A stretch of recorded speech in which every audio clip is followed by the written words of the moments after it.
महेंद्र थोरवे यांनी रायगडच्या पालकमंत्री पदावर केलेल्या वक्तव्यावरून खासदार सुनील तटकरे यांनी महेंद्र थोरवेंवर नाव न घेता टीका केली।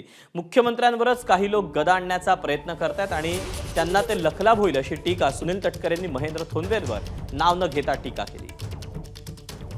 मुख्यमंत्र्यांच्या अधिकाराच्या वरतीच गदा आणण्याचा प्रयत्न काही जण करत असतील तर त्यांना ते लखलाभ हो। संजय राऊत पण सकाळी दिल्लीमध्ये एका पत्रकार परिषदेमध्ये असे म्हणाले की रायगड जिल्ह्यात असणाऱ्या औद्योगिक कंपन्यांना कोणाला तरी खंडणी आणि हप्तेपुरी करायची आहे आणि त्यासाठीच हा पालकमंत्रीपदाचा अट्टास सुरू आहे। त्यांना नेमकं विचारा कोणाला त्यांना बोलायचं आहे ते, मग त्याचं उत्तर ते देतील। मी त्याच्यामध्ये काहीतरी बोलून आणखीन तिसरं जे नाही माझ्या मनात ते माझ्या तोंडी नको यायला। त्याच्या राऊत साहेब आणि ते त्यांना जे अभिप्रेत असतील ते त्यांनी एकमेकांचं बघावं। एबीपी माझा, उघडा डोळे बघा नीट।